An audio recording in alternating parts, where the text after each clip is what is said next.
Muito bem, nós vamos compartilhar um texto da Palavra de Deus que está no livro de 1 Samuel. E como ontem, nós vamos trabalhar bastante na Palavra de Deus. Eu amo a Palavra de Deus. Eu tenho dito por onde eu passo que a Palavra de Deus é como um leão. O leão você não precisa defender, você só precisa soltar o leão. E ele faz o que ele tem que fazer. Ele faz o estrago que ele tem que fazer. E se a palavra é Jesus, porque ele é o verbo que se fez carne, veio e habitou entre nós. Se é pela palavra que tudo que foi feito se fez, é por ele que tudo que foi feito se fez, está em Colossenses. Ele é a palavra, ele é o verbo. Então, quando você libera a palavra, você está liberando Jesus. E se Jesus é o leão da tribo de Judá, quando você libera a palavra, você está liberando o leão.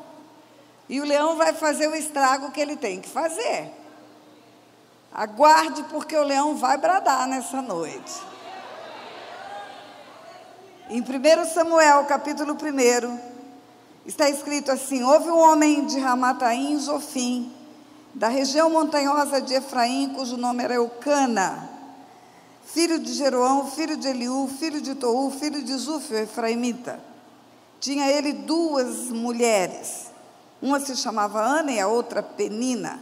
Penina tinha filhos, Ana, porém, não os tinha. E este homem subia da sua cidade de ano em ano a adorar e sacrificar ao Senhor dos Exércitos em Siló. E estavam ali os dois filhos de Eli, Ofni e Finéias, como sacerdotes do Senhor. No dia em que Eucana oferecia o seu sacrifício, dava ele porções deste a Penina, sua mulher, a todos os seus filhos e filhas. A Ana, porém, dava porção dupla, porque ele a amava, ainda mesmo que o Senhor a houvesse deixado estéril. A sua rival a provocava excessivamente para a irritar, porquanto o Senhor lhe havia cerrado a madre. E assim fazia ele de ano em ano, e todas as vezes que Ana subia à casa do Senhor, a outra a irritava, pelo que chorava e não comia. Então Eucana, seu marido, lhe disse: Ana, por que choras? Por que não comes? Por que estás de coração triste? Não te sou eu melhor do que 10 filhos? Após terem comido e bebido em Siló, estando Eli o sacerdote assentado numa cadeira junto a um pilar no templo do Senhor, levantou-se Ana e com amargura de alma orou ao Senhor e chorou abundantemente. E fez um voto dizendo: Senhor dos Exércitos, se benignamente atentares para a aflição da tua serva, de mim te lembrares, da tua serva não te esqueceres, e deres um filho varão, ao Senhor o darei por todos os dias da sua vida, e sobre a sua cabeça não passará navalha. Demorando ela no orar perante o Senhor, passou Eli a observar-lhe o movimento dos lábios, porquanto Ana só no coração falava. Seus lábios se moviam, porém não se lhe ouvia voz nenhuma. Por isso Eli a teve por embriagada. E lhe disse: até quando estarás tu embriagada? Aparta de ti este vinho. Porém Ana respondeu: não, Senhor meu, eu sou mulher atribulada de espírito. Não bebi vinho nem bebida forte, porém venho derramando a minha alma perante o Senhor. Não tenhas, pois, a tua serva por filha de Belial, porque pelo excesso da minha ansiedade e da minha aflição é que tenho falado até agora. Então lhe respondeu Eli: vai-te em paz, o Deus de Israel te conceda a petição que lhe fizeste. E disse ela: ache tua serva mercê diante de ti. E assim a sua mulher se foi o seu caminho e comeu, e o seu semblante não era mais triste.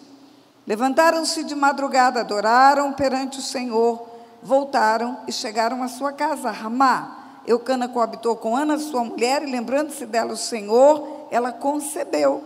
E passado o devido tempo teve um filho, a que chamou Samuel, pois dizia: do Senhor o pedi. Subiu Eucana, seu marido, com toda a sua casa, a oferecer o sacrifício anual e a cumprir o seu voto. Ana, porém, não subiu, e disse a seu marido: quando for o menino desmamado, levá-lo-ei para apresentar perante o Senhor, e lá ficará para sempre. Respondeu-lhe Eucana, seu marido: faze o que melhor te agrade. Fica até que o desmames, tão somente confirme o Senhor a sua palavra. Assim ficou a mulher, criou o filho ao peito, até que o desmamou. Havendo-o desmamado, levou consigo, com um novilho de 3 anos, um efa de farinha, um odre de vinho, e o apresentou à casa do Senhor a Siló. Era o menino ainda muito criança. Imolaram o novilho, trouxeram o menino a Eli, e disse ela: ah, meu Senhor, tão certo como vives, eu sou aquela mulher que esteve aqui contigo, orando ao Senhor. Por esse menino orava eu, e o Senhor me concedeu a petição que eu lhe fizera. Pelo que também o trago como devolvido ao Senhor, por todos os dias que viver, pois do Senhor o pedi. E eles ali adoraram o Senhor. Diga glória a Deus. Deixa aberta a sua Bíblia nesse capítulo, e eu quero trabalhar com você, versículo por versículo. Versículo 2, fala que Eucana tinha 2 mulheres. 2 mulheres. Esse negócio está certo? Não. A palavra de Deus, no livro de Gênesis, dá o modelo familiar do céu. O modelo de Deus é: deixa o homem, seu pai e sua mãe, une-se à sua mulher, e serão os 2 uma só carne. Deus fala homem, mulher e 2. Ele dá o modelo familiar. Mas a Bíblia não esconde os erros e as falhas de todos os personagens. A Bíblia é como se fosse o Facebook da humanidade. Tudo está exposto, tudo está explícito, e tudo é conhecido por séculos e séculos e séculos.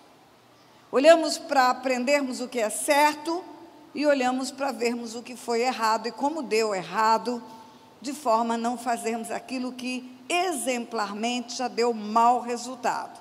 Então Deus não esconde o problema da mulher chamada Saraí entregar a escrava Agar para Abraão, para ter filhos de Abraão.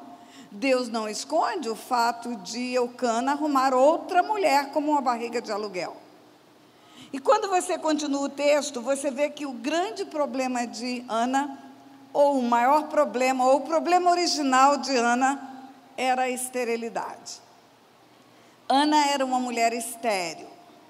E ser estéril naquele tempo era um opróbrio, era uma maldição.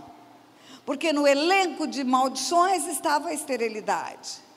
Uma mulher de ventre seco era uma mulher estéril. Deus havia dito: crescei, multiplicar, enchei a terra. Não gerar filhos significa um ventre incapaz de produzir vida. E quando você não é capaz de produzir alguma coisa, não digo só a vida no ventre, mas ver florescer aquilo que você planta, colher aquilo que você planta, ver prosperar aquilo que você faz. Quando há esterilidade em qualquer área da nossa vida, há um sofrimento, há um abatimento. Você olha em volta, todo mundo está prosperando. Você olha ao seu redor, tudo está acontecendo com o outro, mas não está acontecendo com você. É impossível não comparar. Quando alguém planta e colhe, quando alguém planta e não colhe. E Ana tinha uma infelicidade. Ana era uma mulher estéril, marcada pela infelicidade. Só a esterilidade já seria um problema grande para Ana. Mas aí vem um problema adicional, consequente da esterilidade. O marido arruma outra. A Bíblia diz que tinha ele 2 mulheres. Uma se chamava Ana e a outra Penina. E Penina tinha filhos. Não era um filho só. Aqui está no plural, Penina tinha filhos. Então, Penina correspondia à necessidade que tinha o marido Eucana de ter uma prole, de ter uma descendência. Ele tinha Ana, e Ana não gerava filhos, ele arruma Penina, e Penina gera filhos. E a Bíblia continua, ele subia de sua cidade de ano em ano, para adorar ao Senhor. Olha, o rito de adoração do Velho Testamento era assim, uma vez por ano, as tribos subiam, iam a Siló, e ali naquele dia era o dia da adoração. Imagina você que nós adoramos ontem e hoje já adoramos de novo.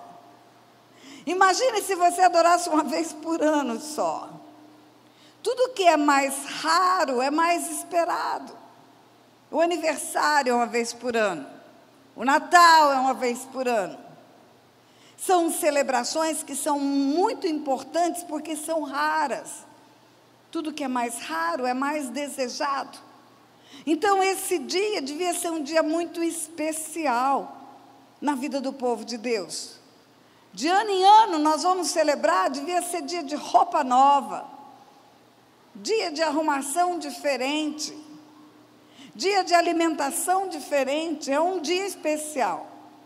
E de ano em ano ele ia adorar ao Senhor com aquela família disfuncional, 2 mulheres, filhos de uma, outra estéril.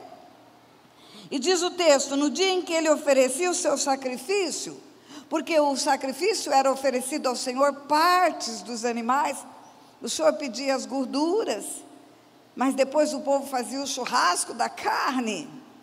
E a hora em que fazia o churrasco, o povo de Deus comia junto, dividia o churrasco. E o povo de Deus gosta de comer, gosta muito de comer. Não sei se você gosta, mas eu gosto. Eu falo para Deus, obrigada, porque eu posso comer de tudo. Não passo mal com nada. Agora, se você perguntar o que você gosta, eu vou dizer, gosto de picanha. Eu posso escolher, então eu vou escolher picanha. E aquele povo comia churrasco nas celebrações. E aqui está, no dia em que Eucana oferecia o sacrifício, ele dava porções a Penina, sua mulher, e a todos os seus filhos e filhas. Então nós temos uma informação adicional. Eram filhos e filhas, meninos e meninas, homens e mulheres. Quantos? Quantos eram? Nós vamos saber já já. A Ana, porém, ele dava porção dupla, porque ele a amava. Temos outra informação adicional. Eucana amava Ana, não amava Penina. Penina era um assunto conveniente. Penina era parideira. Era aquela que dava filhos. Mas o amor de Eucana estava com Ana, porque se não fosse assim, não estaria escrito aqui. Ele dava porção dupla, ele dava o dobro do que ele dava para Penina, ele dava para Ana. O dobro do que ele dava para Penina, para os filhos e para as filhas, ele dava para Ana, porque ele amava, mesmo o Senhor havendo deixado estéril. Ou seja, o amor dele não dependia dela ter filhos. Ele amava a pessoa de Ana. Ele não amava a prole que Ana geraria, porque não gerava nada. Na verdade, ele aproveitava a prole de Penina, porque o homem precisava ter filhos, multiplicar os braços para trabalho, deixar uma geração para povoar a terra, mas fazer filhos, até cachorro faz, gato faz. O homem não tinha em Penina uma mulher amada, ele tinha em Penina uma barriga. Mas aqui está escrito, ele amava Ana e dava porção dupla. E aí, a sua rival, e aqui está escrito rival, a sua rival a provocava excessivamente para irritar, porquanto o Senhor lhe havia cerrado a madre. A motivação da irritação era a esterilidade. E assim ele fazia de ano em ano, e todas as vezes que Ana subia à casa do Senhor, a outra a irritava, pelo que chorava e não comia. E aí Eucana, seu marido, lhe dizia, Ana, por que choras? Porque estás triste? Porque não comes? Eu não te sou melhor do que 10 filhos? Então eu posso dizer que Penina tinha 10 filhos. Eu posso dizer que a rival, a barriga de aluguel, já tinha parido 10 filhos. Porque Eucana fala esse número. Então vamos lá, entra nessa história. Ana tinha um problema sério, esterilidade, não gerava vida. Você sabe que quando Mical zombou de Davi, porque Davi entrou dançando na presença de Deus, Deus amaldiçoou Mical para o ventre dela ser seco, ela não ter filhos. A maldição de não gerar filhos era algo que envergonhava as mulheres. Então ela tinha esse grande problema, mas ela tinha um segundo grande problema. Ela tinha uma rival que morava dentro de casa, era tudo uma família só. 2 mulheres e 10 filhos. Porque quando Eucana fala, porque choras, porque estás tão triste, eu não te sou melhor do que 10 filhos, ele está dando um número que me faz acreditar que eram 10. Então, dentro de casa, havia uma rival. E havia uma família da rival. Ana era um time de um lado, de um só, um time do eu sozinho, e do outro lado um time de 11, que era Penina e os 10 filhos dela. E eles eram rivais, times rivais. A Bíblia diz rival, é a palavra que está aqui. Oposição, rival é oposição. Rival significa contrário. E morava tudo na mesma casa. E aí aqui diz que uma vez por ano, quando subiam à tenda da congregação para adorar, como se fosse um lugar desse aqui, vindo todas as tribos de todos os lugares para adorar o Senhor, Penina irritava Ana, e Ana chorava e não comia. Penina irritava Ana na hora do culto? Sim. Na hora da celebração? Sim. Na tenda da congregação? Sim. Espera aí, esse é um lugar que está todo mundo quieto, educado, sentado, silencioso, ouvindo a pregação. Na sua casa você não é assim. Na sua casa você se move, você fala, você mexe nas gavetas, você faz as coisas, dá gargalhada. Na sua casa você tem mais liberdade. Então, se na tenda da congregação, no lugar da adoração, no lugar da celebração, Penina irritava Ana, o que você acha que acontecia em casa? O que você acha que era a vida de Ana dentro de casa, o ano inteiro? Porque aqui está contando um episódio de um dia do ano. Um dia por ano, de ano em ano, na tenda da congregação, na hora da celebração, Penina provocava Ana, a ponto de fazer Ana chorar. O que será que Penina dizia para Ana? Não sei, mas eu sei que uma mulher que não tem temor de Deus, a língua pode ser uma espada. Eu sei que uma mulher que não tem temor de Deus, ela pode matar com a língua dela. O que Penina falava? Não sei, mas eu acredito que ela falava, você não tem vergonha? Passou mais um ano e cadê barriga em você? Você não está vendo que Deus não tem misericórdia de você? Por que você vem celebrar o Senhor? Por que você vem adorar a Deus se Deus já se esqueceu de você? Talvez Penina dissesse para ela, olha, sabe por que você está vindo? Você sabe por que Eucana traz você junto comigo e os meninos todos? Porque ele tem pena de você. Ele não deixa você em casa para você não morrer de vergonha. Ele te traz para você vir. E ainda tem esperança de um dia, talvez, quem sabe, gerar um filho, mas perca a esperança, Ana. Passa o ano, passa outro e Deus não liga para você. Quanto tempo uma mulher demora para ter 10 filhos? Aqui no Nordeste tem muita gente que teve 10 filhos. Quanto tempo demora para ter 10 filhos? Olha, o pastor Otto, ele é o 9º filho de 10. Minha sogra teve 10 filhos. Ela demorou quase 30 anos para ter 10 filhos. Porque tem mulher que não engravida enquanto amamenta.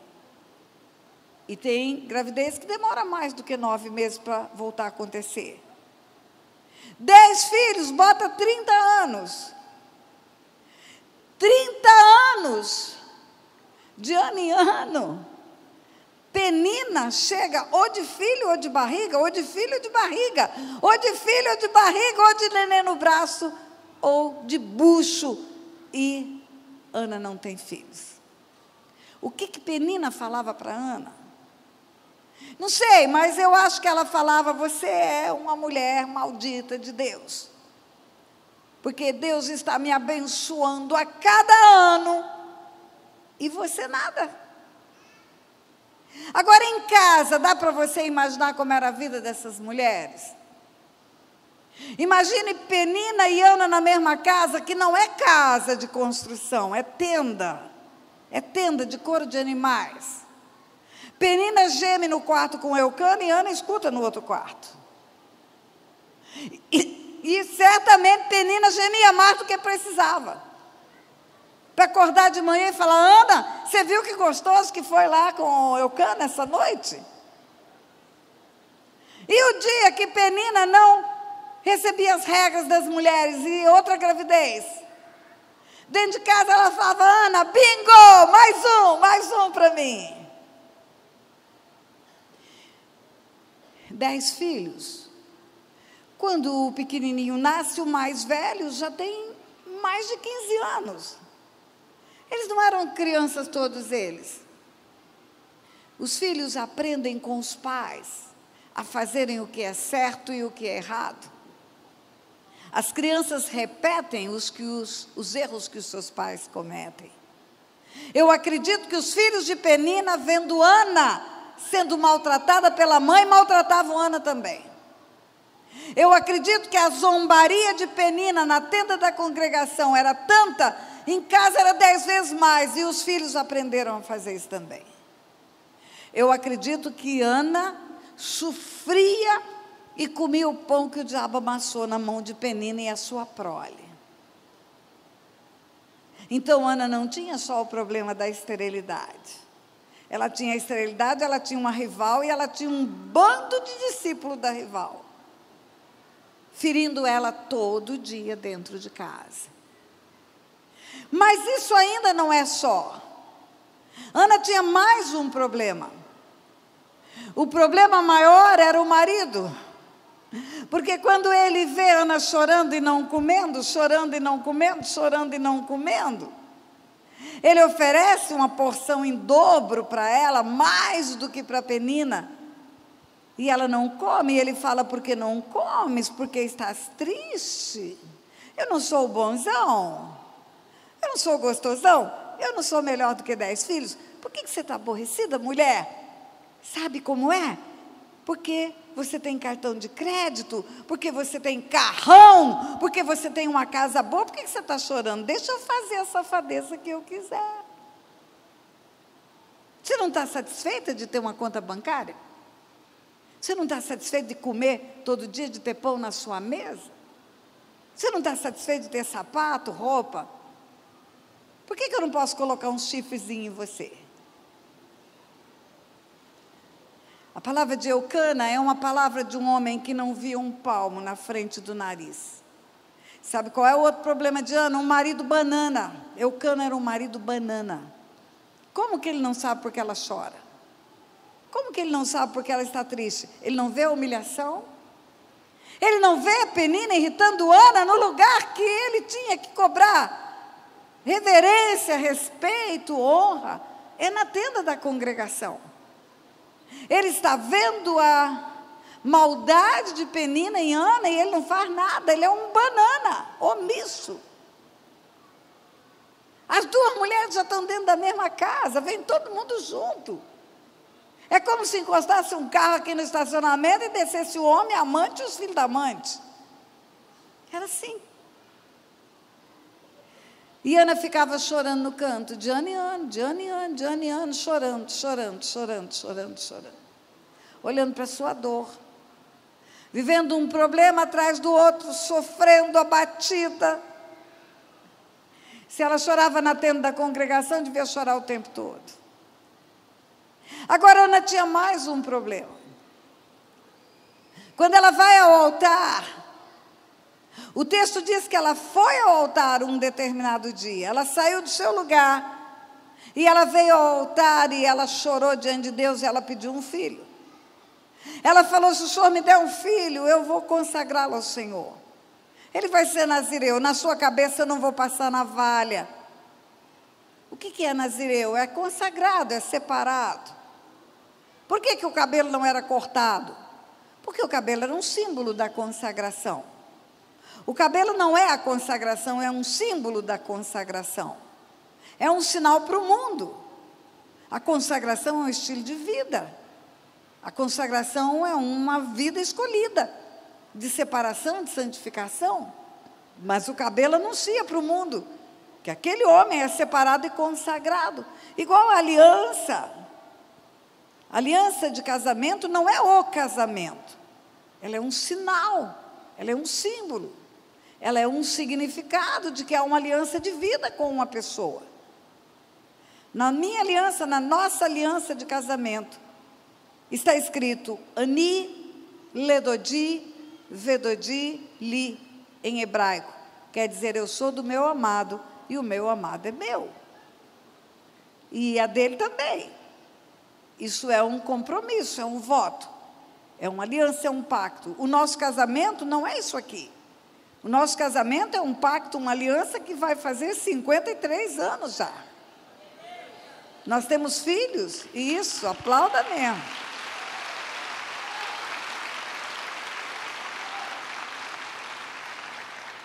Nós temos filhos, um casal, nós temos netos, 6 netos, nós temos um bisneto, resultado desse pacto de vida, dessa aliança.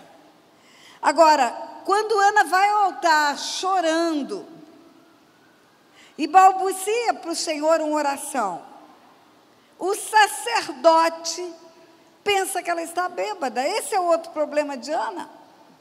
O sacerdote olha para ela e fala: mulher, até quando você vai ficar embriagada? Aparta de ti esse vinho. Como assim? Aquele homem está vendo essa mulher chorar, ano após ano, 30 anos. Aquele homem está vendo aquela confusão daquela prole. Você acha que ninguém via entrar um homem com 2 mulheres, e uma em barriga, em barriga, em barriga, em barriga, e a outra nada? Você acha que aquele sacerdote nunca viu isso? Nunca se importou com isso? Quando ele fala para Ana: você está embriagada, aparta de ti esse vinho. Ele está mostrando uma omissão à necessidade daquela mulher. É um sacerdote que nunca chamou Eucana e falou: arruma a sua casa, bota ordem na sua casa. Nunca chamou Ana para falar: mulher, eu posso te ajudar em alguma coisa? Você precisa de uma oração? Nunca chamou Ana para falar: Ana, vem aqui, vamos conversar. Vamos ver o que eu posso pedir a Deus em teu favor. Um sacerdote banana também, completamente omisso, não quer saber da necessidade do rebanho, não quer saber do motivo do choro, não quer ordenar o conserto daquele rebanho. Ele não está preocupado com ninguém. Quando ela vai ao altar, ele a tem por embriagada. E ela fala: não, Senhor meu, não bebo vinho nem bebida forte, eu sou mulher atribulada de espírito. Eu estou com a alma amargurada. Diga: amargura de alma. A Bíblia diz que com amargura de alma ela orou ao Senhor. E ela responde: eu sou mulher atribulada de espírito. Diga: espírito atribulado. E ela continua, ela diz: pelo excesso da minha aflição. Diga: excesso de aflição. É que eu tenho chorado até agora. Ela diz: não tenha tua serva por filha de Belial. Espera aí. Uma mulher na tenda da congregação tem amargura de alma? Tem espírito atribulado? Uma mulher na tenda da congregação tem excesso de aflição? Mas espera aí, não dizem que quando você está na presença de Deus acabaram os seus problemas? Não tem mais luta? Não tem mais dificuldade? Não é isso que está escrito na palavra. Não é isso. No mundo tereis aflições, é isso que está escrito. Não está escrito que não vai passar pelo fogo, não está escrito que não vai passar pela água. Mas não vai queimar e não vai afogar.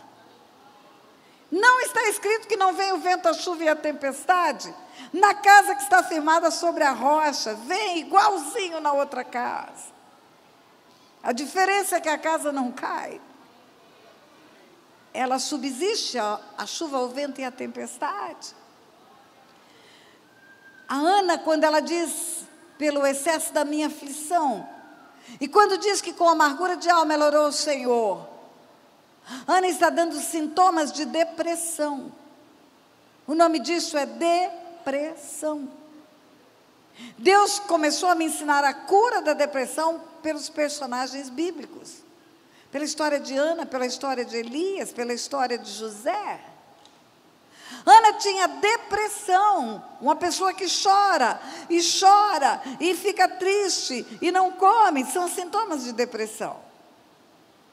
Uma pessoa fechada no seu problema, na sua dor, no seu sofrimento, sem capacidade de reagir, ela está deprimida. E a depressão, queridos, ela pode ser do corpo, da alma ou do espírito. A depressão do corpo, uma deficiência hormonal. A pessoa precisa tomar um remedinho para dar um up nos hormônios. Aí alguém pergunta, mas crente precisa de remédio para depressão? Crente precisa de remédio para depressão, crente precisa de remédio para garganta, crente precisa desencravar a unha do pé, crente precisa botar óculos, crente precisa consertar o dente, crente tem corpo. Tem corpo. A depressão hormonal é uma deficiência do hormônio que dá bem-estar, conforto, alegria. É um remédio que faz voltar ao normal.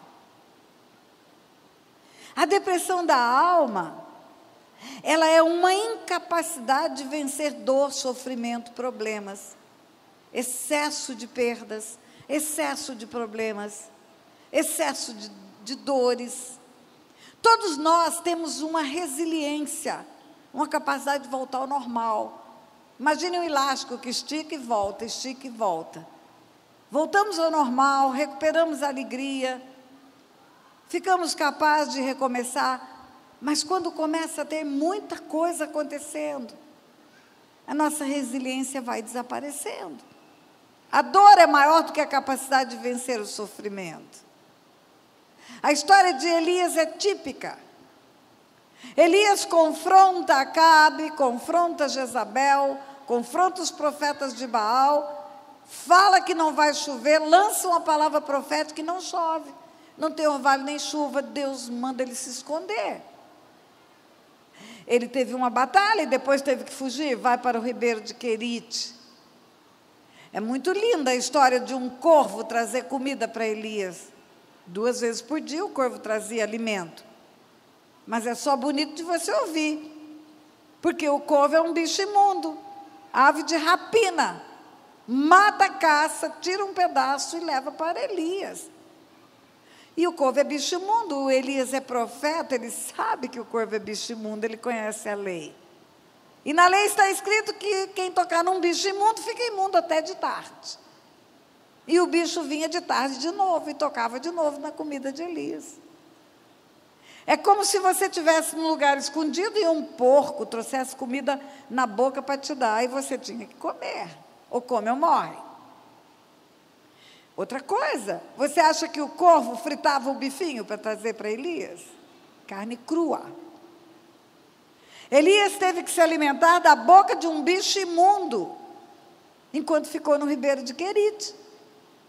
Aí Deus fala para Elias, agora você vai para a casa de uma viúva em Sarepta, na Síria. Síria é outra nação. Você vai ficar estrangeiro na casa de uma viúva pobre, dependendo da migalha que tem naquela casa. E ali Elias ficou 3 anos. 3 anos dependendo que a farinha multiplicasse, o azeite multiplicasse, que a farinha multiplicasse. É maravilhoso, é um milagre. Mas você vai aguentar comer pão e água 3 anos só. prova de que Elias estava afligido com essa situação é quando morre o filho da viúva, ele vai orar para ressuscitar o menino, ele fala: Deus, até nisso me afligiste, até nisso, eu estou afligido nesse lugar. Você imagina a vizinhança daquela mulher, falando de Elias, tem um vagabundo na casa da viúva lá, não faz nada, só fica deitado esperando o pão que ela faz para ele. Quem é esse cara? De onde ele veio? O nome disso é humilhação. Um homem que conhece a lei, profeta, que sabe que os homens têm que alimentar as viúvas e os órfãos, sendo alimentado por uma viúva e por um órfão, durante 3 anos. 3 anos. O dia que Deus mandou ele se apresentar a Acabe, ele pensou: acabou o meu sofrimento, volto para a minha terra, volto para a minha nação, vai começar um tempo novo. Mas sabe o que acontece quando Elias volta? Eu vou voltar para casa, quando eu chegar em casa vai ser alegria, até o cachorro abana o rabinho na hora que a gente volta. O nome disso chama acolhimento. Todo mundo tem necessidade de acolhimento. Todo mundo tem necessidade de um abraço quando volta. Todo mundo tem necessidade de um oi, tudo bem, como vai? Você acha que Elias foi recebido como? Para ele dizer: só tenho eu. Todos os joelhos se dobraram a Baal. Eu estou só. Por que você acha que ele estava só? Ou pensava que estava só? Porque ele não foi recebido bem. Sabe por quê? Porque foi a boca profética dele que trouxe seca para Israel. E não trouxe seca só para Acabe, só para Jezabel. Trouxe seca para a nação inteira. Todo mundo perdeu o gado, todo mundo perdeu a planta, todo mundo estava passando necessidade. Quando Elias volta, olha só o profeta que é responsável pela nossa seca. É ele. Ele não foi recebido bem. Mas mesmo assim ele foi confrontar os profetas de Baal, os profetas dos postes ídolos. Venceu a batalha, veio o fogo do céu, bebeu aquele holocausto. Nessa hora Elias pensou: agora acabou. Agora acabou, eu venci o inferno, o mal acabou, a autoridade do céu chegou, não tem mais guerra, porque agora é só vitória. Aparece Jezabel e fala para ele: vai começar tudo de novo. Eu vou contra você e você vai ver o que eu vou fazer para você. Nessa hora Elias entrou embaixo de um zimbro e pediu a morte. Você sabe que a depressão, ela tem estágios. Primeiro começa a haver uma tristeza, depois um desinteresse pelas coisas, depois uma necessidade de ficar sozinho, depois vai perdendo o gosto por tudo, até chegar no clímax, que é o desejo de morrer. A vida perde o sentido. Elias entrou embaixo de um zimbro e pediu a morte. Quando Elias pediu a morte, ele estava no último estágio da depressão reativa. Deus, eu não aguento mais, me leva. Eu prefiro morrer do que começar tudo de novo. Eu não aguento. Aí Deus me ensinou a curar a depressão com Elias. Um anjo veio dar comida para Elias 2 vezes. Por que uma vez só não foi suficiente? Por que o anjo teve que alimentar Elias 2 vezes? Porque o nome disso é restituição. Elias primeiro teve que comer da boca de um bicho imundo, agora é um anjo que alimenta. Depois Elias teve que comer da mão de uma viúva pobre, agora é o anjo de novo. É como se Deus falasse: olha, a tua miséria acabou, agora é o céu que está te alimentando. É o céu que está te provendo.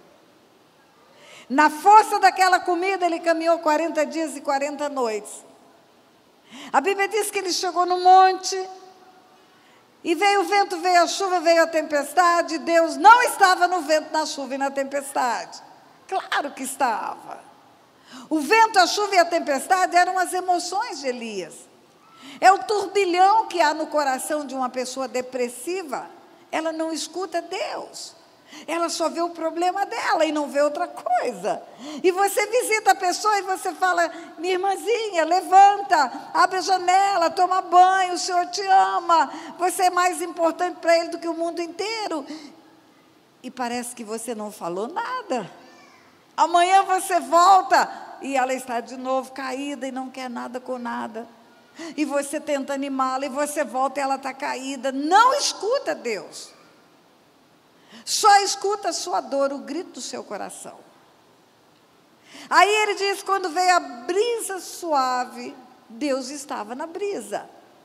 Deus está em tudo, a voz de Deus é o trovão.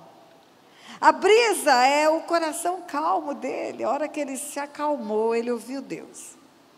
A hora que ele aquietou a alma, por isso que de vez em quando a gente precisa falar: aquieta minha alma, aquieta minha alma, aquieta minha alma. Quando a alma dele se aquietou, ele ouviu a voz de Deus. E aí ele falou: eu estou só. Deus falou: não, tem 7.000 joelhos que não se dobraram a Baal. Quando você vai cuidar de uma pessoa depressiva, com depressão reativa, ela fala: ninguém tem o problema que eu tenho, ninguém olha para mim, ninguém se preocupa comigo. Você fala: não, irmãzinha, tem um grupo do WhatsApp orando por você. Tem uma turma de irmãos lá da igreja que oram por você. Olha, tem gente no Brasil inteiro, num grupo de oração, orando por sua vida. Mas ela parece que não entende isso. Só hora que ela se acalma, que ela vai começar a agradecer as pessoas, reconhecer que tem gente interessada por ela. Ela vai ver que às vezes tantas que você esteve na casa dela, você estava preocupada com ela. Às vezes que você ligou, que você chamou, você estava preocupada com ela. Quando ele se acalmou, ele escutou a voz de Deus. Deus falou: você não está só. Irmãzinha, você não está só. Meu irmão, você não está só. Nós somos um corpo. O que acontece com cada um de nós importa para o corpo inteiro. Nós somos um corpo, membros do corpo de Cristo. Tudo que acontece conosco é importante para toda a igreja. Quando um cai, a igreja inteira tem que se preocupar. Quando um está doente, a igreja inteira tem que se preocupar. Hoje eu escutei uma palavra, eu estava me arrumando e botei uma pregação. E nessa pregação, o pregador fala que existem ministérios que cortam fora o membro do corpo.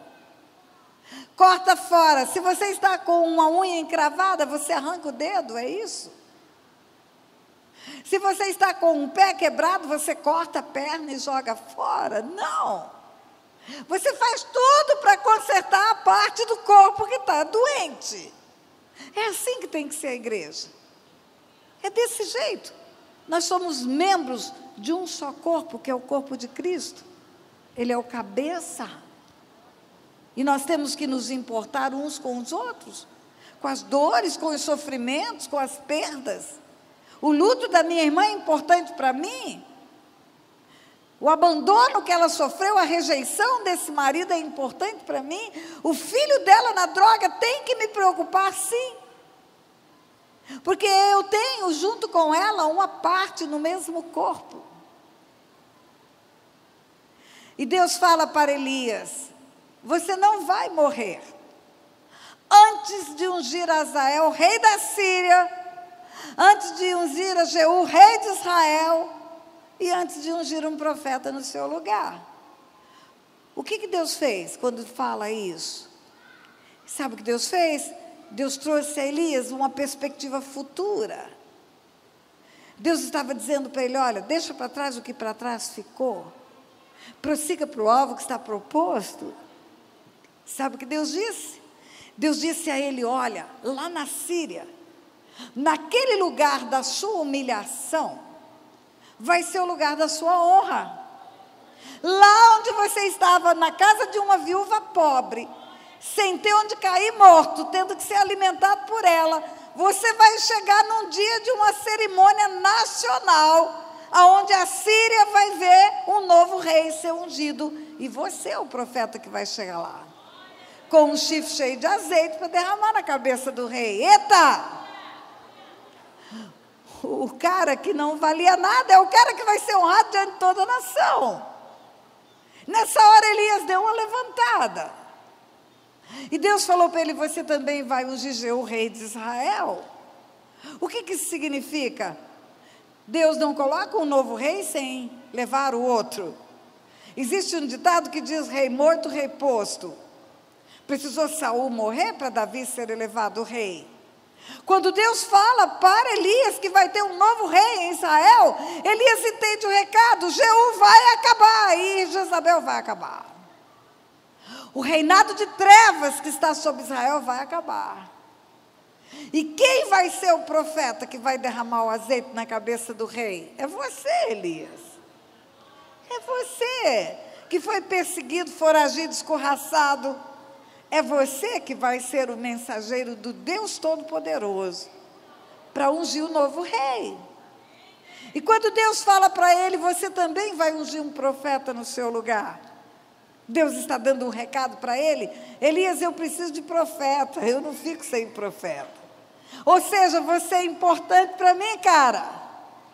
Você vai ser honrado no lugar da desonra. Vai ser reconhecido o seu ministério profético diante de toda a nação de Israel. E eu preciso de você. Sabe o que é isso?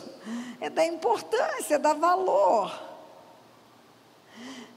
Você vai tratar de uma pessoa com depressão, você começa a mostrar o valor que ela tem.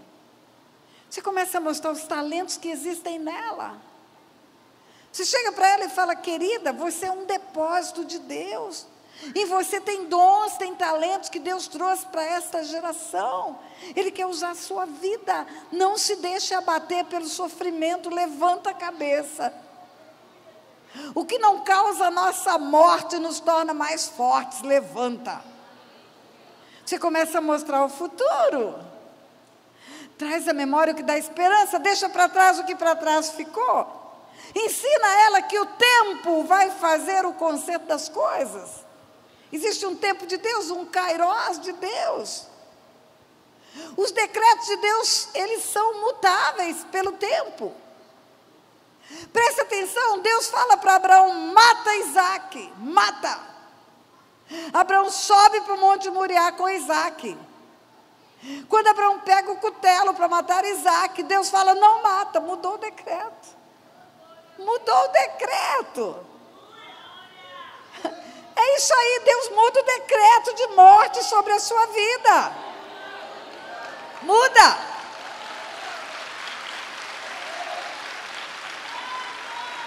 O rei Ezequias estava com uma enfermidade grave, ia partir. Deus manda o profeta Isaías avisar Ezequias: arruma a sua casa que você vai morrer. Gente, já é um privilégio saber que vai morrer e ter tempo de arrumar a casa. O que você tem que fazer, faz depressa, porque vai partir. Só que quando o profeta vira as costas, está no pátio do palácio saindo, Ezequias se volta para a parede e fala para o Senhor: Senhor, eu tenho andado nos teus caminhos, eu tenho sido reto diante do Senhor, eu tenho feito a tua vontade, tem misericórdia de mim. Sabe o que acontece? Deus fala para o profeta: volta. E o profeta volta. E Deus fala para o profeta: avisa ele que eu vou dar mais 15 anos para ele. Mudou o decreto de morte. Mudou. Isso. Deus muda decretos de morte.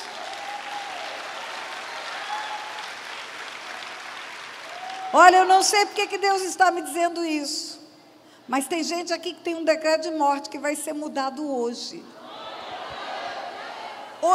Hoje, vai mudar o decreto de morte que está sobre a sua vida. É hoje. Você mostra para a pessoa a esperança, o futuro. Olha, nós estamos juntas aqui há quase 1 hora. Há quase 1 hora eu estou na Logos, ministrando a palavra de Deus. Esse tempo nunca mais volta, nem na minha, nem na sua vida. Ficou para trás. É passado. Nós temos que olhar para frente. A nossa vida caminha numa direção e essa direção tem que ser o nosso foco. Se nós ficarmos vivendo de coisas sofridas, doídas do passado, nós não temos presente saudável e nem planejamos o futuro. Se eu der uma volta aqui olhando para trás, sabe o que vai acontecer? Eu vou cair ou eu não vou ver a beleza que tem à minha frente. Aquele pêndulo do relógio de parede não faz vai e vem, ele faz vai e vai. O segundo que foi não volta nunca mais. Então nós temos que aprender a deixar para trás o que para trás ficou. Enterra o morto, cancela o que já passou, apaga as anotações. O livro está escrito até aqui está escrito dor, sofrimento, amargura, desespero, aqui, daqui para frente está tudo em branco. Você vai escrever uma nova história. Você vai escrever uma nova história. Aí você ensina isso para curar a depressão da alma. Mas se chega uma pessoa para mim com depressão, como Ana estava, pedindo ajuda, a primeira pergunta que eu faço: você foi ao médico? Fez a dosagem dos hormônios? Porque esse assunto pode ser hormonal. E a pessoa fala: fui, pastora. E aí? E aí tudo normal. Mesmo assim foi receitado um remédio. E eu estou tomando esse remédio há muitos anos. E não mudou o quadro? Não, pastora. Eu continuo triste, eu continuo para baixo. Então não é do corpo. Então não é do corpo. Aí vem a segunda pergunta. Você teve lutas, sofrimentos, perdas, problemas? Enterrou um filho? Perdeu um casamento? Quebrou os negócios? Ela fala: não, pastor, eu não me lembro. Se tive, eu não me lembro. Então não teve, porque ninguém esquece que enterrou um filho. Ninguém esquece. Eu enterrei um filho há muitos e muitos anos e nunca me esqueci. Então não é da alma. Se não é do corpo e não é da alma, então é da onde? É do espírito. A depressão espiritual, ela é a ação de espíritos malignos. A depressão espiritual é decorrente de espíritos de morte. Os demônios trabalham em especialização. Demônios se especializam em morte. E os demônios só chegam na vida de uma pessoa porque portas foram abertas para ele entrar. O homem abre portas para o mundo espiritual da luz ou abre portas para o mundo espiritual das trevas. Jesus fala: eu estou à porta e bato. O homem é que abre. Quando Caim estava premeditando matar Abel, Deus fala para Caim: o pecado já está à porta, a ti te cumpre dominá-lo. Existem portais espirituais que conectam o mundo natural com o mundo espiritual. E o pecado do homem é a matéria-prima que atrai o demônio para a vida dele. E os espíritos de morte vêm porque houve derramamento de sangue. Homicídios, abortos. Abortos. Rebeca estava grávida de gêmeos. E ela foi para o Senhor: tem uma confusão aqui na minha barriga. O Senhor falou para ela: tem 2 nações no seu ventre. Ele não disse tem 2 meninos, ele não disse tem Esaú e Jacó. Ele não disse são gêmeos, por isso que você está sentindo esse desconforto. Ele disse tem 2 nações no seu ventre. Se Rebeca abortasse Jacó, Rebeca abortaria toda a nação de Israel. Eu falei para você que eu tenho 2 filhos, 6 netos, 1 bisneto, por enquanto. Se a minha avó tivesse sido abortada, não nasceriam as minhas tias, nem a minha mãe. Ela teve 5 filhas. Se a minha avó tivesse sido abortada, não nasceria minha mãe, minhas tias, meus primos, nem eu, nem meu irmão. Se a minha avó tivesse sido abortada, nem minha mãe, nem minhas tias, nem meus primos, nem eu, nem meu irmão, nem meus filhos e nem os meus sobrinhos.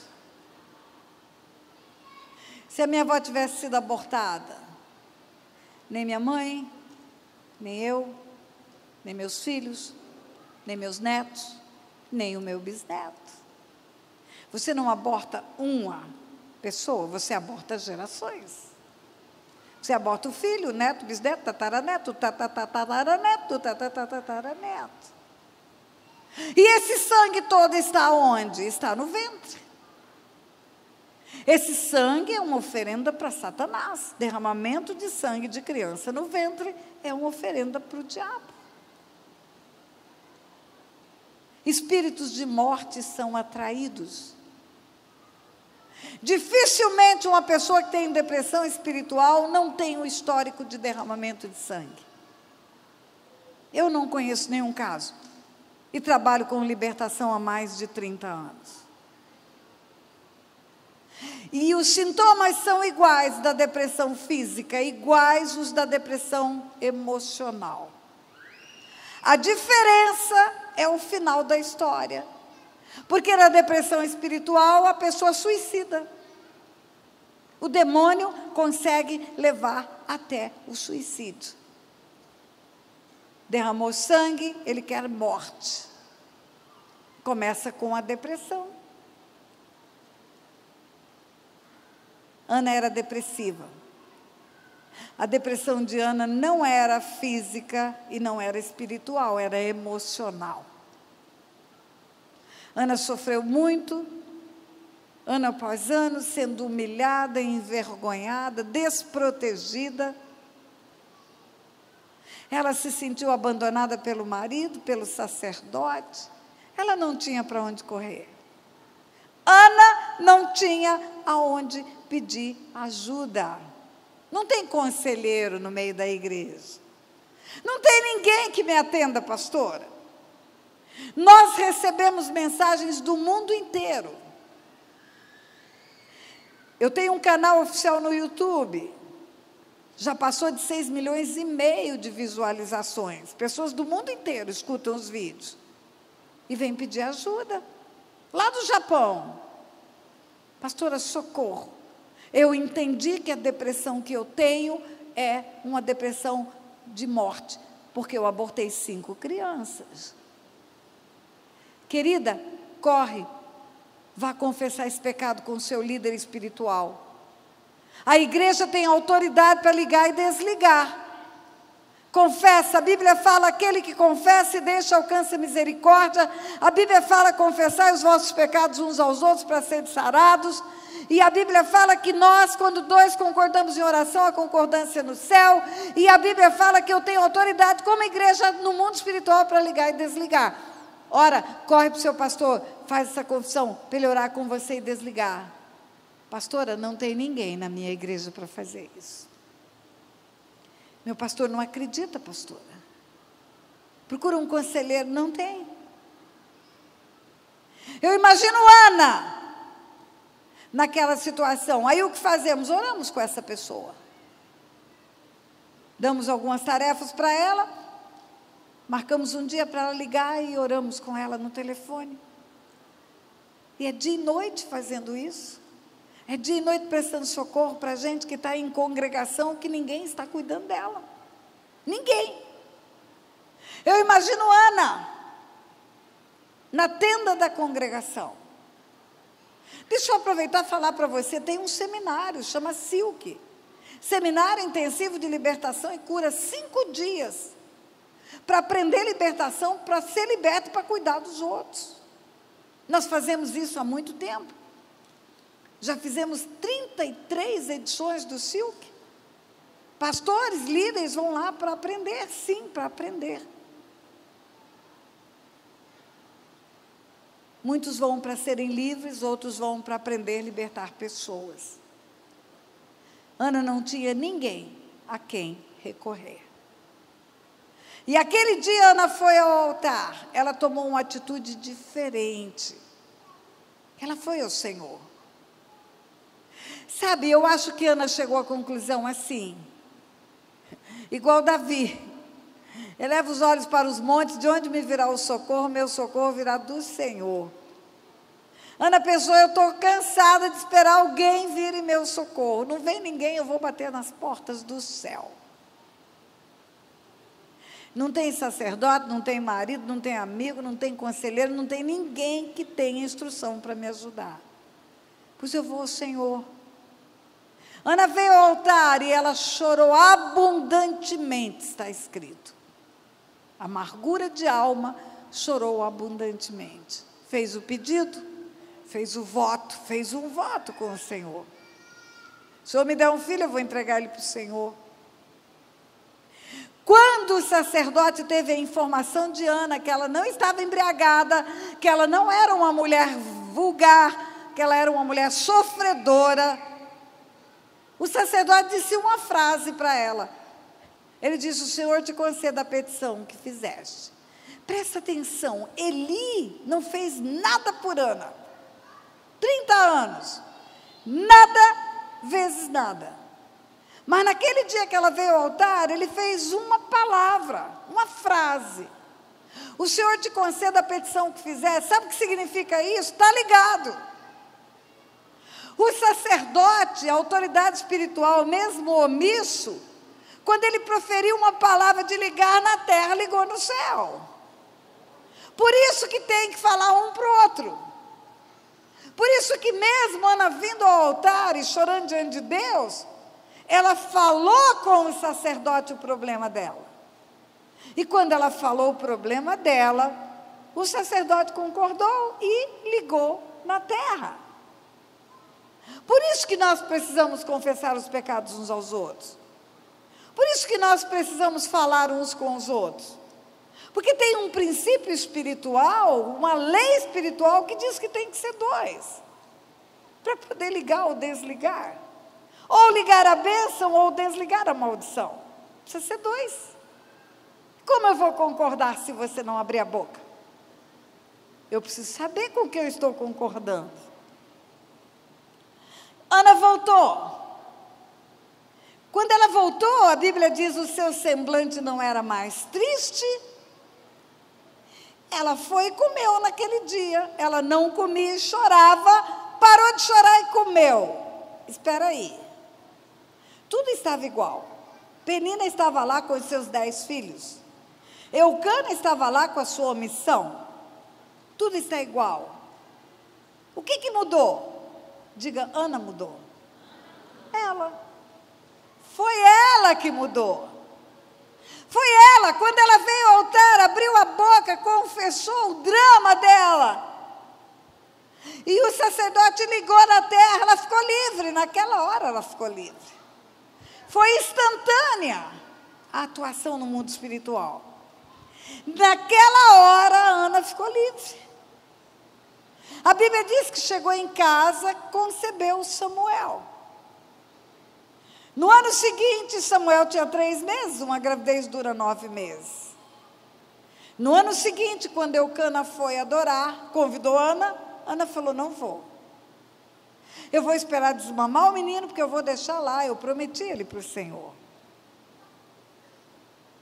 Sabe o que Eucana respondeu para ela? Doideira. Ele disse, faz o que bem te parecer. Ela está dizendo para ele que vai deixar o filho dele na casa de Deus, que vai entregar o menininho, o caçulinha, na casa de Deus, caçulinha dele, filho único dela. E a única coisa que ele fala, ok, faz o que bem te parecer.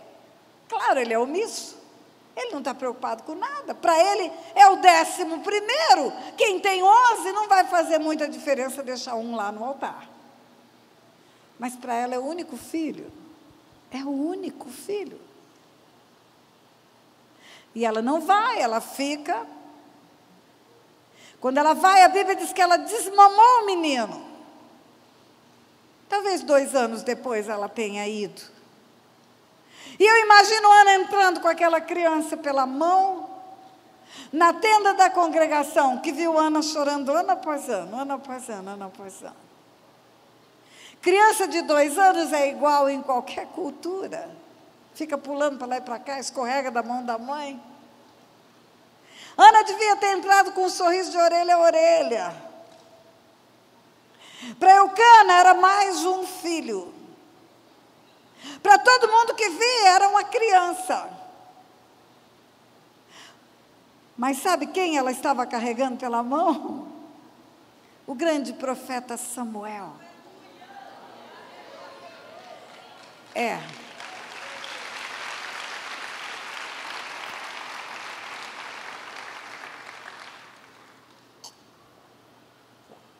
Deixa eu dizer uma coisa para você e para você que está em casa me ouvindo.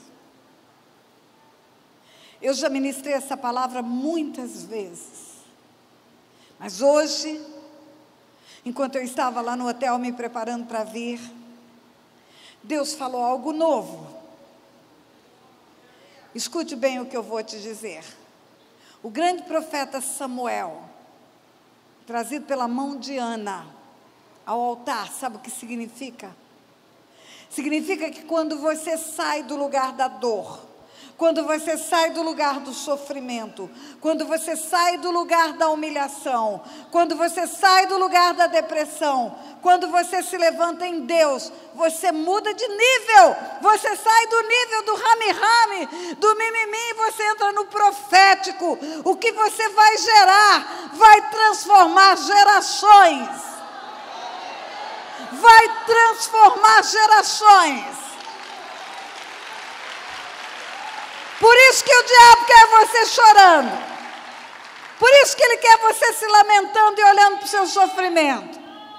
Por isso que ele não quer você livre. Porque quando você se liberta, o que você gera é profético na terra. Na sua geração vai ser impactado o que você vai fazer. Quando você se torna livre, aquilo que tem dentro de você, que é o depósito de Deus, quando Ele escolheu a sua vinda ao mundo, vai acontecer. Você acha que foi só para Jeremias que ele fala: antes que eu te formasse, eu te conheci? Antes que saísses do ventre da tua mãe, eu te constituí profeta às nações? Sabe o que significa? Jeremias, você foi para a barriga dela com o ministério profético já. Você já nasceu com o ministério profético. Você olha a história de Sansão em Juízes capítulo 13. Sansão nasceu para ser o libertador de Israel. Você olha a história de João Batista, que eu falei ontem, nasceu para ser o profeta que vai anunciar a vinda de Jesus. Você não tem um plano porque nasceu, você nasceu porque tem um plano de Deus para a sua vida. E quando o diabo te prende em alguma coisa, quando o diabo te coloca cativo em alguma coisa, o propósito dele não é você, é que o plano de Deus não se cumpra. Por isso que ele te prende. Quando você fica livre de Satanás, quando você entra no lugar da libertação, quando você abre a sua vida, tira a caixa preta que estava escondida e permite que seja ligado da terra o que você faz e desligado das trevas, a prisão e o cativeiro. Sabe o que acontece? Aquilo que você nasceu com ele para ser, vai ser. Aquilo que foi planejado para a sua vida vai acontecer. Vai acontecer. O profético que tem dentro de você para mudar a sua geração vai acontecer na hora da sua libertação. Por isso, pode aplaudir. Por isso que o diabo trabalha dizendo: crente não precisa de libertação, para você nunca ir procurar libertação. Porque a hora que você se torna livre, você se torna um problema para Satanás. Por isso que o diabo fala: não, crente não tem depressão, não precisa de ajuda. Porque a hora que você é curada, o inferno está encrencado. E nesta noite, nós vamos fazer uma oração aqui para que você seja livre. Todo cativeiro que te prende seja quebrado nessa noite. Toda cadeia que te prende, como igreja nós temos autoridade para romper. Talvez tenha gente aqui nesse lugar que ano após ano está chorando porque o diabo está aprontando todas. Pessoas nesse lugar que ano após ano está abatida, humilhada, envergonhada. Você que está em casa, talvez tenha um histórico de sofrimento, de dor, e o diabo quer te ver chorando. Hoje é dia de levantar e bater no cão. Hoje é dia de levantar e botar o inimigo para correr. Essa turma de louvor nem sabe por que escolheu esse louvor, mas escolheu por causa disso. Para chegar para o diabo e falar: você perdeu. Você perdeu. Eu sei quem eu sou e sei em quem eu tenho crido. E todo plano do inferno cai por terra hoje, pelo poder que há no nome de Jesus. Nós não geramos filhos para calamidade. Nós não geramos filhas para a prostituição e para o vício. Nós não temos família para serem destruídas. Quem faz isso é aquele que veio para matar, roubar e destruir. Mas a palavra de Deus diz que as portas do inferno não prevalecerão contra a igreja. Você acredita nisso? Você precisa de uma intervenção do céu na sua vida? Saia do seu lugar e venha aqui. Agora, em nome de Jesus. Em nome de Jesus. E prepare esse louvor para cantar no final.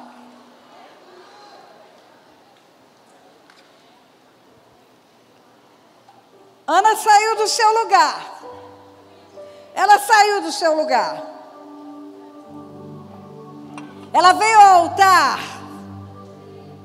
Ir ao altar é uma atitude. É uma atitude. Sair da passividade, sair do comodismo, sair da aceitação. Escuta bem, igreja, não existe sorte e azar. Isso não existe. Existe a ação daquele que vem para matar, roubar e destruir. Existe a ação daquele que vem para dar vida e vida em abundância. Jesus veio para destruir as obras do diabo. Ele não veio para contemporizar com as obras do diabo, nem para aceitarmos as obras do diabo. Ele veio para destruir as obras do diabo. Você que está em casa, escute isso. Ele veio para pisar a cabeça do inimigo. Lá no Éden, quando Satanás conseguiu fazer o homem pecar, e o homem ser tirado da presença de Deus pelo pecado, porque é ele que induz ao pecado, é ele que produz uma mente doente para pecar.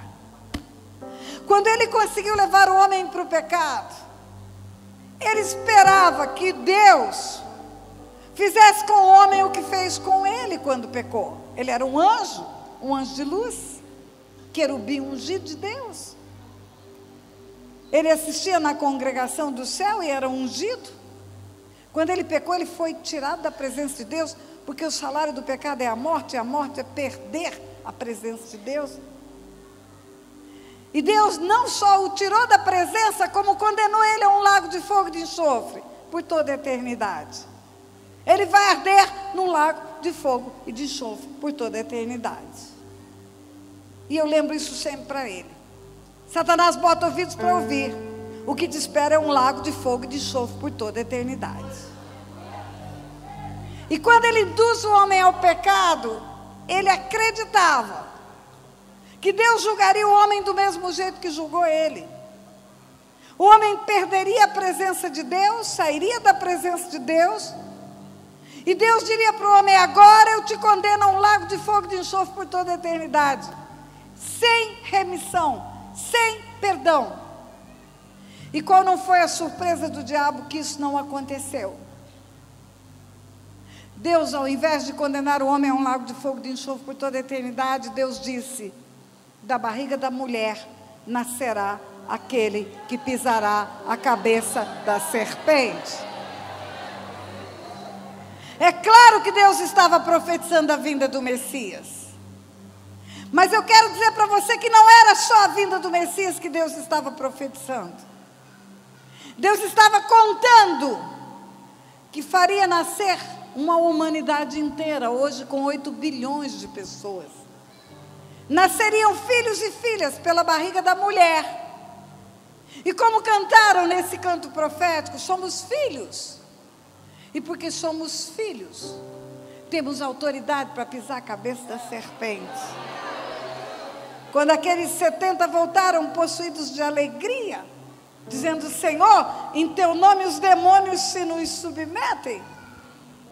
Jesus responde: eu vi a Satanás caindo do céu como um relâmpago, e vos dei autoridade para pisar serpente e escorpião. Você tem autoridade, igreja.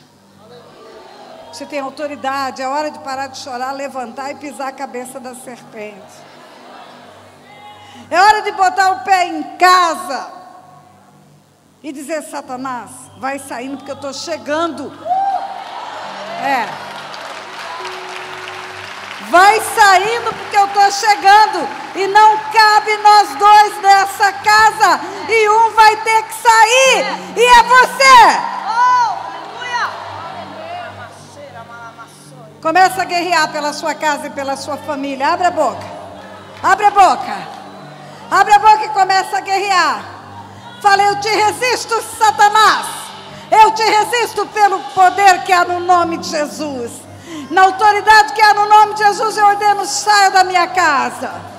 Na autoridade que há no nome de Jesus, eu ordeno: saia da minha família. Na autoridade que há no nome de Jesus, saia da minha vida. Na autoridade que há no nome de Jesus, solta os meus filhos. Na autoridade que há no nome de Jesus, larga os meus negócios. Na autoridade que há no nome de Jesus, fora. Na autoridade que há no nome de Jesus, eu te resisto. Na autoridade que há no nome de Jesus, eu ordeno: tira a enfermidade que você colocou. Na autoridade que há no nome de Jesus, eu ordeno: larga a minha descendência. Na autoridade que há no nome de Jesus, eu ordeno: saia da porta de emprego que está se abrindo para mim agora. Na autoridade que há no nome de Jesus, fora da minha vida. Fora. O sacerdote Eli não era aquele sacerdote, mas ele concordou com a oração de Ana. Quando ele concordou, no mundo espiritual foi ligado, pastora. No mundo espiritual aconteceu o que a Bíblia diz, que quando dois ligam na terra, liga no céu. Aqui não são dois, são muitos. E eu, com a autoridade que me foi dada nesta noite, para estar aqui exercendo o ministério sacerdotal, eu concordo com a oração que você fez. Em nome de Jesus, em nome de Jesus, em nome de Jesus. A palavra de Deus diz que quando Ana voltou, a cara dela já era outra. Sabe como é o nome disso? É fé. A fé é a certeza das coisas que se esperam. E a convicção daquilo que não se vê, você não está vendo ainda. A barriga de Ana ainda não tinha criança, mas ela já viu o futuro. Você vai voltar para o seu lugar, porque nós ainda vamos adorar aqui, já vendo o futuro. Alegrando-se, porque já mudou o quadro espiritual da sua família. Alegrando-se. Alegre-se. Alegre-se. Alegre-se. Pode voltar para o seu lugar. Eu não vou falar um pouquinho, vou só falar que tem material.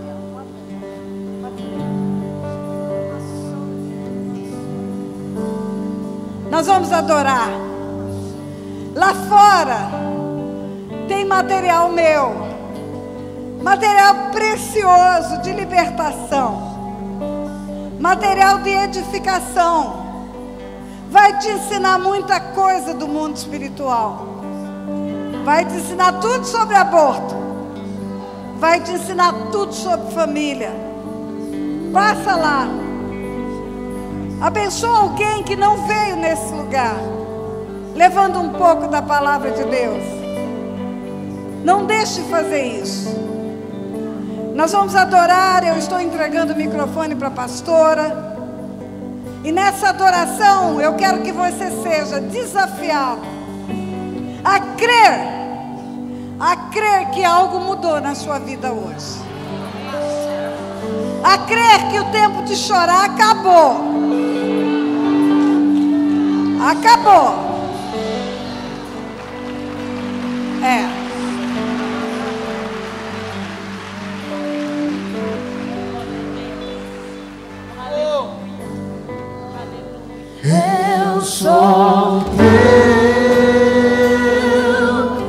Senhor, eu sou teu. Declare isso acreditando Senhor, na palavra. Devolvo tudo a ti.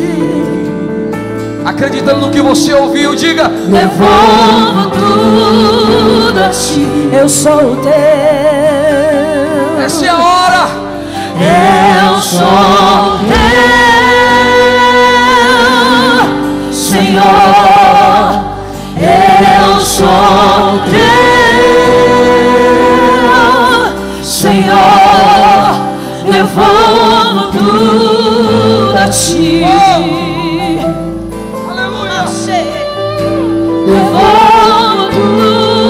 Erga suas mãos o mais alto que você pode e com fé vamos declarar nessa noite: eu vejo a glória. Eu vejo a glória. Estou diante da cruz. Eu vejo Santo. Diga o nome dele.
Da sua casa, da sua família. Eu sou luz do mundo. Eu sou luz do mundo. Eu sou luz do mundo.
as trevas têm que sair. Aonde a luz está, as trevas têm que sair. Eu creio em Ti, Senhor. Quando os Teus filhos estiverem, as Tuas filhas estiverem se aproximando das suas casas, se há alguma treva lá, eles vão se incomodar e vão sair na autoridade que é no nome de Jesus.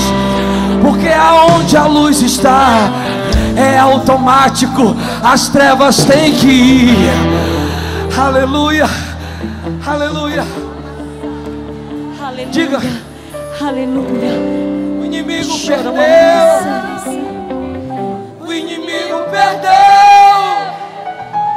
Somos filhos de Deus. Estamos no lugar da adoração. Perdeu foi feio. O inimigo perdeu. O inimigo perdeu. Somos filhos de Deus.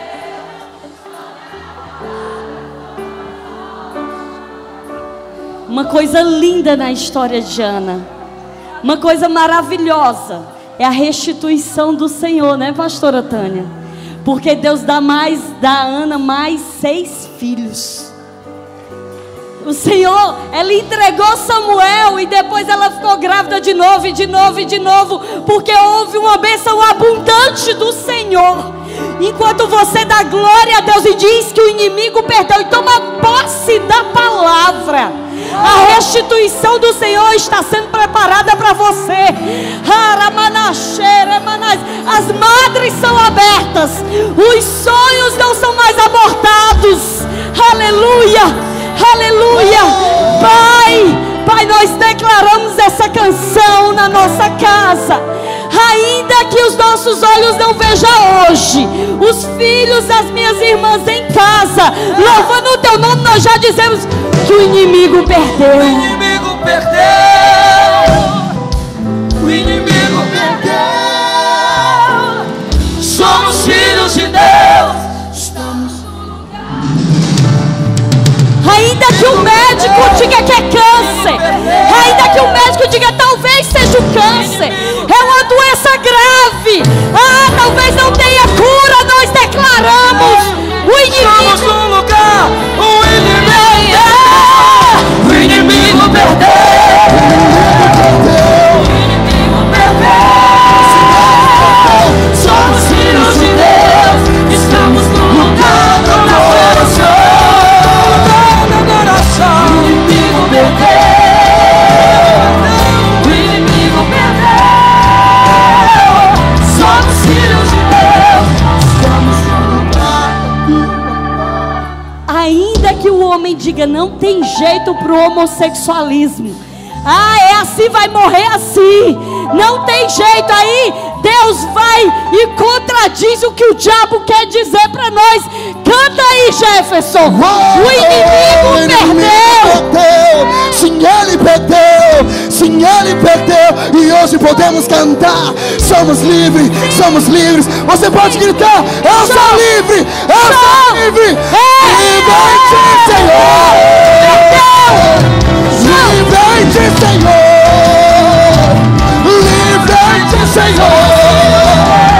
Livre-te. Declara livre. Livre-te, Senhor. Livre-te, Senhor. Livre-te. Livre-te. Livre-te. O inimigo. O inimigo perdeu. Sim, ele perdeu. O inimigo perdeu. Ele perdeu. Somos filhos de Deus. Estamos No lugar da adoração. Eu sou o teu lugar de adoração. O inimigo perdeu. Eu sou tua morada, Espírito. Eu sou tua habitação, Espírito. Estamos no lugar da Eu olhei ali de ladinho e vi a vida do irmão Giovanni ali louvando ao Senhor. E eu lembro lá no sítio Siqueira, quando a igreja era lá atrás, quando a gente recebeu a notícia, o acidente foi grave, ele está preso nas ferragens do caminhão de cabeça para baixo, caiu todo o sangue dele, ele morreu. E aí depois de muitos anos, tem muitos anos, né, irmão Giovanni? Nós estamos juntos aqui. Eu olho para o lado e vejo ele ali, louvando e adorando ao Senhor. A muleta está de lado, mas o inimigo perdeu. Porque o decreto da nossa vida está na boca do nosso Deus, não está na boca de Satanás. O decreto da vida do seu marido e do seu filho, a última palavra é de Deus. O decreto dos seus negócios, a última palavra é do Senhor. É Ele quem abriu a porta. Oh Deus, todo inimigo de falência contra os nossos negócios, nós já declaramos que ele perdeu. Ele perdeu, não vai ter falência de negócios dos teus filhos. Pelo contrário, Satanás, os teus filhos vão prosperar na terra. Prosperar na terra e fazer o teu reino crescer. Porque tu é um perdedor. O inimigo perdeu. O inimigo perdeu. E os nossos negócios irão prosperar. A nossa família irá prosperar. Filho de pastor, filho de obreiro, será crente abençoado, servo de Deus, terá bom testemunho. Aleluia. Satanás não vai mais enganar. Cutuca aí teu irmão e diz assim: se for mulher, tu fala mulher. Se for homem, fala homem. Diz: mulher, tu estás livre. O inimigo perdeu. Aleluia.